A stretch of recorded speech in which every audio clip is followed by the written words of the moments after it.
In a busy town of 𝐄𝐥'𝐬, there lived a woman everyone admired, Mrs. Zainab. She was successful, fashionable and respected. People talked about her wealth, her cars, her beautiful home, and especially her children, Dayo and Dara. From a young age, it was clear that those two were different, not because they were brilliant or well-behaved, but because they were treated like royalty. There was no in their house. If Dayo wanted a phone at 7 years old, he got it. If Dara wanted expensive clothes meant for grown women, her mother bought them. If they refused to go to school, the driver simply took them wherever they wanted instead. Mrs. Zainab believed that she was being a good mother. "I don't want my children to suffer the way I suffered," she used to say. To her, love meant giving her children everything they desired, and the more they took, the more she gave. When Dayo broke a neighbor's window with a football, she paid for it without a word to him. When Dara insulted her teacher, Mrs. Zainab stormed the school and threatened to withdraw her child. "My daughter is not rude, you just don't know how to talk to children." Slowly, something dangerous began to happen inside that home. The children learned that mistakes had no weight. They learned that apologies were not important. They learned that money could wash away trouble like water. Their father, Mr. Zainab, watched quietly. He was not poor, he was not powerless, but in his own house, he was helpless. Each time he tried to discipline the children, his wife stood in the way. "They are children, stop being too hard." But he could see it clearly. The children were not becoming happy, they were becoming careless. One evening, after Dayo slapped the maid and Dara and her friend laughed about it, Mr. Zainab finally exploded. "This is no longer love. This is training them to destroy." Mrs. Zainab answered quietly but firmly. "You worry too much. When they grow up, they will change." He shook his head. "You don't grow out of what you were raised into." Still, his warnings fell on deaf ears. That night, as the children watched television loudly and ate without manners, Mr. Zainab sat on the balcony alone. The city lights blinked in the distance, and he whispered to himself, "A time is coming when this house will cry. I don't just know when." As Dayo and Dara grew older, the house grew louder, not with joy, but with attitude. By the time they entered secondary school, their behavior had changed completely. They spoke to adults as if they were mates. They answered teachers with pride. They walked like the world owed them something. Every report from school was bad. Dayo is rude. Dara is stubborn. They don't listen. They refuse instructions. Each time the school called, Mrs. Zainab was ready. "My children are not animals you can control with shouting. You teachers are just wicked." The children watched and they learned. They learned that if they misbehaved, their mother would fight for them, not correct them.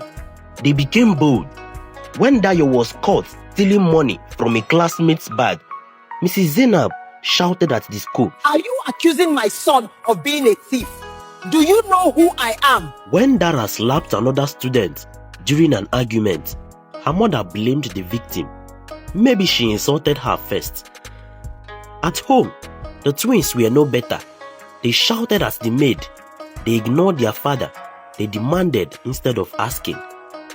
There were days the gate would open and close late at night, and Mr. Zainab would sit in the living room waiting. He hated the fear that came with it. One night, they returned home past midnight, laughing loudly. Mr. Zainab stood up. "Do you know what time it is? Daddy, we are not babies." "You worry too much. Nothing will happen." Mrs. Zainab appeared from the kitchen. "Let them be. Young people enjoy life differently." But that night, Mr. Zainab did not go to bed. He sat alone in the living room and stared at the walls full of expensive paintings and useless silence. A quiet fear settled in his heart. This house had no control, and anything without control could eventually crash. The next morning, something else happened. A woman came to the gate crying. She said Dara collected money from her younger brother and refused to give it back. Mrs. Zainab did not even let her finish. My children are not criminals. She shut the gate. Something broke inside Mr. Zainab. He stood in the middle of the sitting room and spoke quietly.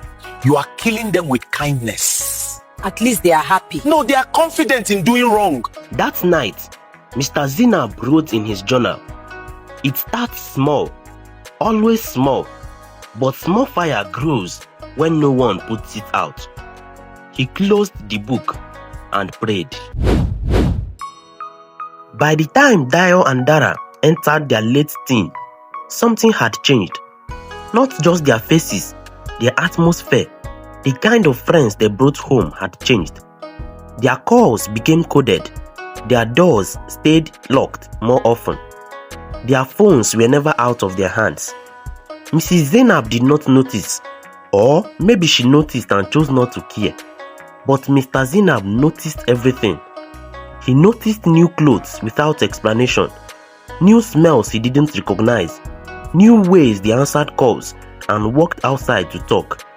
One evening, Mr. Zainab overheard Dayo whispering on the phone. Relax, it's just one job. Easy cash. His heart skipped. Later, he confronted him. What job are you doing? Online job. You won't understand. You are always suspicious. Let the boy breathe. But breathing soon became disappearing. Dayo and Dara started coming home late frequently, sometimes not at all, and money started appearing mysteriously.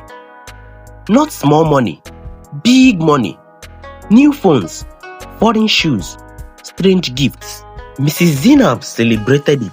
Look at my children. They are becoming successful already. But Mr. Zainab became afraid. One night, he waited in the sitting room until nearly 2 a.m. When the twins finally entered, he stood still. Where are you coming from? Out! Must we tell you everything? Your silence smells like trouble. Mr. Zainab turned to his wife. Do you know where your children go every night? They are not babies. You think they are foolish. He simply walked into his room and closed the door. But that night, sleep did not come. Around 4 a.m., Mr. Zainab heard a sound. Soft, metal scraping. Someone was opening the gate. He quickly stood and looked through the window. What he saw made his heart stop. A black car parked quietly across the street. No headlights, no sound. A man stepped out of the car and handed something to Dayo. It was not money. It was a small black bag. Then the car disappeared. Mr. Zainab backed away, slowly, hands shaking. Nothing in this life had prepared him for that moment. At dawn, he searched the children's room. He found nothing, but something was wrong, very wrong. Later that day, as he sat alone, his phone rang, an unknown number. When he answered, a strange voice spoke calmly. "Sir, tell your children to stop playing where fire is sleeping." The call ended. Mr. Zainab stared at the phone in terror, because for the first time, the danger had a voice. From the day Mr. Zainab received that strange call, the house no longer felt like home. He stopped sleeping well. He listened more than he talked. He watched the gate like a guard dog. One afternoon, he waited for the twins in the sitting room. When they finally walked in, he confronted them. I know something is wrong. Whatever you are doing, stop now. Dad, you're overreacting. Are you now a police officer? You stress these children too much. Let them enjoy their youth. Mr. Zainab turned to her slowly.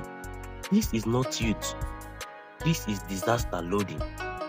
She walked away. That night, he searched Dayo's room again. This time, he found something. A burner phone hidden inside a shoe. When he powered it on, a message popped up automatically. Job confirmed. Be ready tonight, no mistakes. His heart sank. Later that evening, Dayo walked past him. You won't be eating with us tonight, his son said casually. We have something important to do. Mr. Zinab wanted to shout, but he stayed calm. Be careful, he whispered. Dayo did not answer. That night, the twins did not return. By midnight, it was raining heavily. Thunder shook the windows. At 1 a.m., Mrs. Zinab began to panic.